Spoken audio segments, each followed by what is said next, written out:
जय श्री कृष्णा, राधे राधे। आप सभी भक्तों का आपके अपने YouTube चैनल श्री कृष्ण दीवानी में हार्दिक स्वागत है।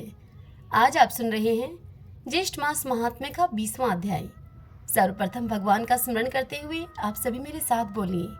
शांताकारं भुजगशयनं पद्मनाभं सुरेशं विश्वधारं गगनसदृशं मेघवर्णं शुभांगं लक्ष्मीकान्तं कमलनयनं योगिभिर्दयानगमयं वंदे विष्णुं भवभयहरं सर्वलोकैकनाथम्। ओम नमो भगवते वासुदेवाय। ओम त्रिविक्रमाय नमो नमः। समस्त ऋषिगण स्कंद जी से कहने लगे कि हे स्कंद जी, आपने समस्त मोह को नाश करने वाला तथा अत्यंत आश्चर्य को देने वाला ज्येष्ठ मास के महात्म्य का आख्यान हमसे कहा। हे स्कंद जी, वह विष्णु भगवान जो योगियों का गम्य स्थान है, सनातन साक्षात परब्रह्म है, शत्रु के संहार के निमित्त एकादशी व्रत के प्रभाव से वहां पर आए। उनके ऐसे आख्यान को परब्रह्म वचन से भी नहीं कहा जा सकता है। हे स्कंद जी, अब आप हमें बताइए कि उस राजा पुलिंद ने दुखी होकर फिर क्या किया। तब स्कंद जी ऋषियों से बोले कि हे ऋषियों, वह शोकातुर राजा अपने कुछ बचे हुए सैनिकों के सहित शीघ्र ही अपने नगर को चला गया और अपने नगर में आकर उसने अपने राज्यभार को संभाला और शत्रु के पुरवासियों के वचन का वह राजा पुलिंद मन से ध्यान करता हुआ एकादशी व्रत के प्रभाव को स्मरण करने लगा, जिसको स्वयं उसने अपने नेत्रों से वहां देखा था कि किस प्रकार प्रभु विष्णु ने वहां भक्त की रक्षा करने के लिए सैनिकों की रचना की, किस प्रकार अपने भक्त को भगवान विष्णु ने बचाया। इस प्रकार की चिंता में मगन राजा पुलिंद का बहुत सा समय व्यतीत हो गया और अधिक चिंता मगन रहने के कारण अब उस राजा पुलिंद के शरीर में केवल हड्डी और चर्म मात्र ही रह गया था। तब राजा पुलिंद ने अपने पुत्र को राज्य देकर स्वयं अपनी स्त्री को साथ लेकर वह राजा वन को चला गया और वहां जाकर वानप्रस्थ आश्रम उसने ग्रहण कर लिया। वहां वन में राजा पुलिंद को एकादशी के संबंध में प्रश्न करते हुए अब 12 दिन बीत गए। वह राजा सभी से यही प्रश्न करता था कि हे तपोधनो, एकादशी के व्रत की क्या विधि है। वह कहता था कि जो व्रत तीनों लोकों में दुर्लभ, पवित्र और भगवान का अति ही प्रिय है। आहो, बड़े आश्चर्य की बात है, मैंने उस एकादशी व्रत का महान आश्चर्यकारी कार्य देखा था, इसमें कोई संशय नहीं है।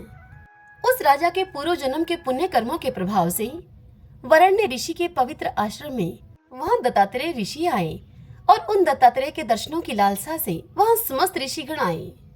तब उन दत्तात्रेय जी की वहां कुछ लोगों ने पूजन, स्तुति और विविध प्रकार से उनकी सेवा शुश्रूषा की। राजा पुलिंद भी दत्तात्रेय जी का आगमन सुनकर वहां भयभीत होकर उन ऋषि दत्तात्रेय जी के पास आकर बैठ गए। तदंतर प्रधान ऋषियों के चले जाने पर राजा पुलिंद ने दत्तात्रेय जी के पास जाकर और उनको दंडवत प्रणाम करके दूसरे विंध्याचल पर्वत की तरह वह राजा अब पृथ्वी पर गिर गया। यह देख दत्तात्रेय जी उस राजा से बोले कि हे सौम्य, उठो उठो, तुम कौन हो और किस लिए तुम यहाँ पर आए हो। तुम्हारे दुख का जो भी कारण हो उसको तुम मुझसे कहो। तब दत्तात्रेय जी के ऐसे वचनों को सुनकर अत्यंत ही दुखी होकर वह पुलिंद राजा जो का त्यों वहीं पर पड़ा रहा, वह तनिक भी न हिला। तब उस राजा को दत्तात्रेय जी ने स्वयं अपने हाथों से उठाया। राजा श्रेष्ठ पुलिंद ने उठकर दत्तात्रेय जी को अति ही सुंदर हृदय जानकर उनसे कहा कि हे जगतीतल, मैं विख्यात राजा पुलिंद हूँ। हे तात, थोड़े ही समय में मैं पृथ्वी मंडल को जीतकर और गर्व में आकर अपनी सेना के सहित राजा प्राचीन बही के नगर को गया था। वहां जाकर मेरे द्वारा उस विष्णु भगत राजा प्राचीन बही के नगर को पीड़ित करने पर उसी नगर का कोई ग्रामवासी मेरे पास आया और मुझसे प्रार्थना करने लगा। वह मुझसे बोला कि आज श्री हरि का पवित्र दिन है, आज और कल 2 दिन के लिए उस राजा के विषय में आप क्षमा करें, क्योंकि इस नगर के समस्त नगरवासी एकादशी व्रत में लीन हैं।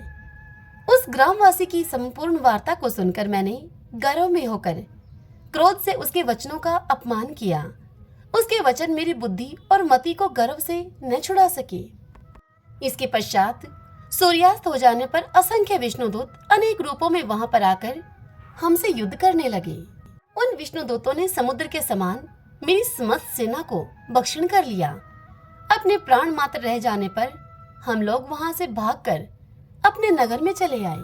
उसी समय से मैंने राज्य, पुत्र, धन इन सब का त्याग करके तामसी वृत्ति का आश्रय ले लिया। अब आज आपके चरण कमलों का दर्शन करके मैं कृत्य कृत्य हो गया हूँ। मैं धन्य हूँ तथा मेरे पूर्वज भी पुण्यशाली थे, जो कि आज देवताओं से भी पूजित आपके चरण कमलों का मुझे दर्शन प्राप्त हुआ। हे भगवान, एकादशी नाम वाला व्रत कैसा होता है और यह व्रत किस विधि से किया जाता है, उसे आप संक्षेप में मुझसे कहिए, क्योंकि मैं आपकी शरणागत हूँ।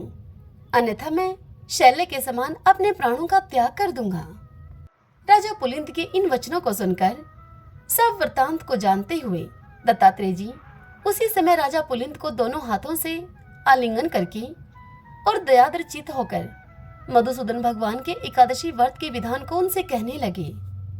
इति श्री ज्येष्ठ मास महात्म्य निर्जला एकादशी व्रत वर्णन 20 अध्याय संपूर्ण।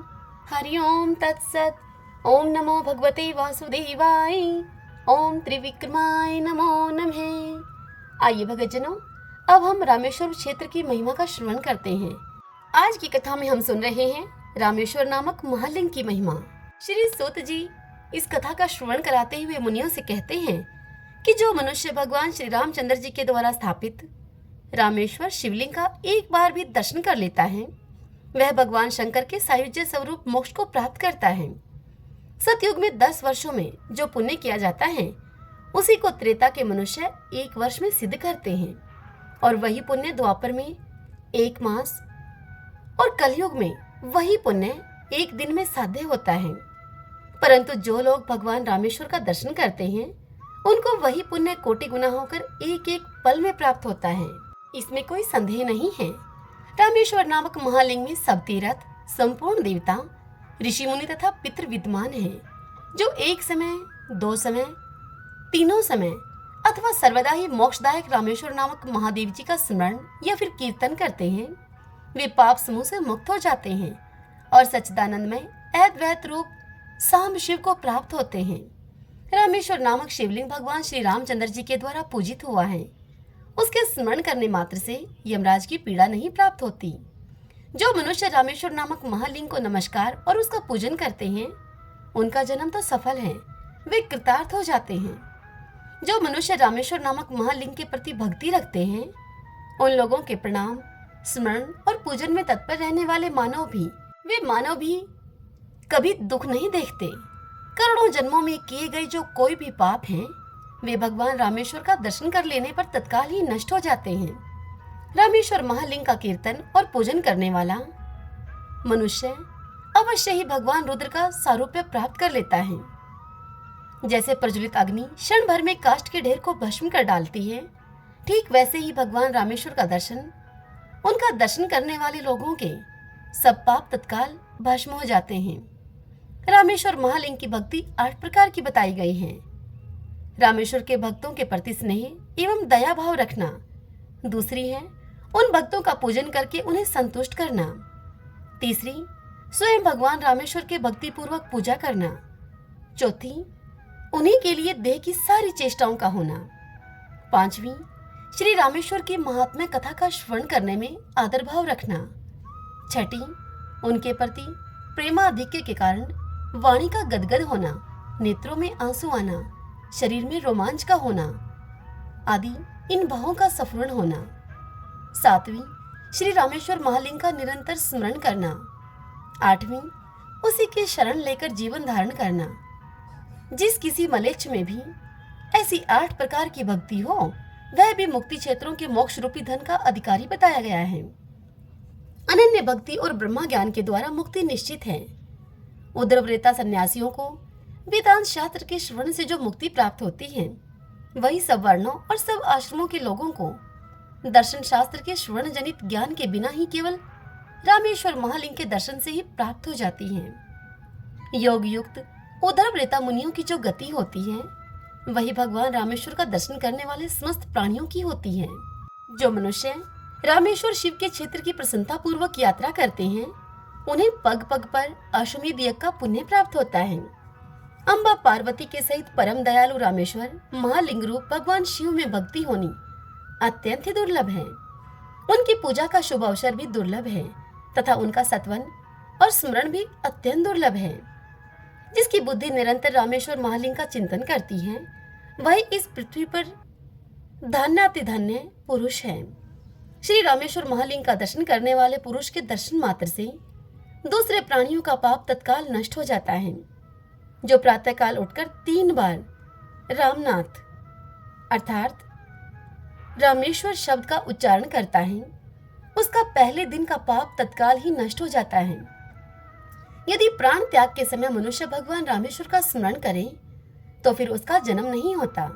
रामनाथ महादेव करुणानिधि सदा मेरी रक्षा कीजिए। इस प्रकार जो सदा ही उच्चारण करता है वह कलयुग से कभी पीड़ित नहीं होता। रामनाथ जगन्नाथ धुरजटे नील लोहित जो मनुष्य इस प्रकार सदा बोलता है उसे माया नहीं सताती। नीलकंठ महादेव रामेश्वर सदाशिव सदा ऐसा बोलने वाला प्राणी कभी भी काम से कष्ट नहीं पाता। हे रामेश्वर, हे यमराज के शत्रु, हे कालकूट विष का भक्षण करने वाले शिव, जो मनुष्य प्रतिदिन इस प्रकार उच्चारण करता है वह कभी भी क्रोध से पीड़ित नहीं होता। जो शैफ्टिक आदि भिन्न भिन्न शिलाओं से भगवान रामेश्वर का मंदिर बनाता है वह श्रेष्ठ विमान पर बैठकर भगवान शिव के लोक को जाता है। जो मनुष्य भक्ति पूर्वक त्रिशूलधारी भगवान रामेश्वर के स्नान के समय रुद्र अध्याय, चमक, पुरुष सूक्त, त्रिसुपर्ण, पंच शांति तथा पावमानी आदि ऋचाओं को प्रेम पूर्वक जपता है वह कभी भी नरक का कष्ट नहीं भोगता है। जो मनुष्य रामेश्वर महालिंग को गाय के दूध से स्नान कराता है वह अपनी 21 पीढ़ियों का उद्धार करके शिवलोक में पूजित होता है। दही से स्नान कराने वाला पुरुष सभी पापों से छुटकर भगवान विष्णु के लोक में प्रतिष्ठित होता है। रामेश्वर शिव को नारियल के जल से कराया हुआ स्नान ब्रह्म हत्या आदि पापों का नाशक बताया गया है। वस्त्र से छानकर शुद्ध किए हुए जल के द्वारा रामेश्वर महादेव को स्नान कराने वाला पुरुष वरुण लोक में जाता है। पुष्पों के सुगंध से वासित जल के द्वारा दया निधान रामेश्वर महालिंग को स्नान कराने वाला मनुष्य शिवलोक में पूजित होता है। राम सेतु धनुष कोटि में विराजमान भगवान रामेश्वर ऐसा उच्चारण करके मनुष्य जहाँ कहीं भी स्नान करे सेतु स्नान का वह फल प्राप्त करता है। जो मनुष्य रामेश्वर शिव के टूटे फूटे हुए मंदिर को बनवाता है या फिर उसकी मरम्मत कराता है वह 10 सहस्त्र ब्रह्म हत्याओं को जला डालता है। जो मनुष्य भगवान रामेश्वर के आगे प्रसन्नता पूर्वक दीपक अर्पण करता है वह अविद्यामय अंधकार का भेदन करके प्रकाश स्वरूप सनातन ब्रह्मा को प्राप्त होता है। भगवान रामेश्वर के उद्देश्य से जो थोड़ा भी आदर पूर्वक दान किया जाता है वह दाता को परलोक में अनंत फल देने वाला होता है। महाक्षेत्र रामेश्वर में श्री रामनाथ जी के समीप निवास करने वाला मनुष्य पुनरावृत्ति रहित मोक्ष को प्राप्त होता है। संसार का लाड़ प्यार छोड़कर आपत्तिग्रस्त मनुष्यों की पीड़ा को दूर करने वाले रामेश्वर महालिंग का श्रवण, कीर्तन और स्मरण ये तीनों करना चाहिए। भगवान रामेश्वर का पूजन, वंदन, स्मरण, श्रवण और दर्शन कर लेने पर कोई वस्तु दुर्लभ नहीं रह जाती है। जो लाए हुए गंगाजल के द्वारा रामेश्वर नामक महालिंग को स्नान कराता है वह भगवान शिव के लिए भी आदरणीय हो जाता है। जब तक मृत्यु नहीं आती, जब तक बुढ़ापे का आक्रमण नहीं होता, जब तक संपूर्ण इंद्रियां स्थिर नहीं हो जाती, तभी तक मोक्ष चाहने वाले मनुष्यों को सदैव भगवान रामेश्वर का वंदन, पूजन, चिंतन तथा सत्वन कर लेना चाहिए। परम दयालु भगवान रामेश्वर का जो भक्ति पूर्वक सदा ही भजन करता है वह सदा ही इस भूतल पर सदा सुखी होता है और अंत में सनातन मोक्ष को प्राप्त होता है। इस प्रकार रामेश्वर महालिंग की महिमा का वर्णन किया गया। जो इस प्रसंग को भक्ति पूर्वक पढ़ता है या फिर सुनता है वह श्री रामेश्वर की सेवा के परम उत्तम फल को पाता है। हरि ओम तत्सत। जय जय सिया राम, जय हनुमान, भगवान शंकर माता पार्वती की जय। आइए भगतजनों, अब हम प्रभु का संकीर्तन करते हुए इस कथा का समापन करते हैं। आप सभी मेरे साथ बोलिए। श्री कृष्ण गोविंदे हरे मुरारी, हे नाथ नारायण वासुदेवा।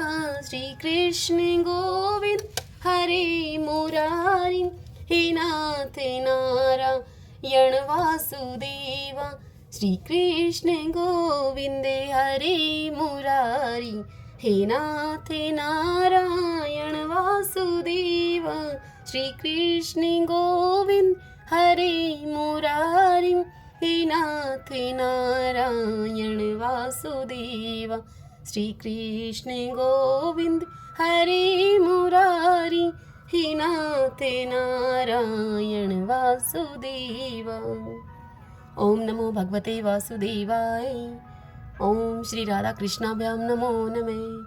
भगवान शंकर माता पार्वती की जय। जय जय सिया राम, जय जय सिया राम, जय हनुमान।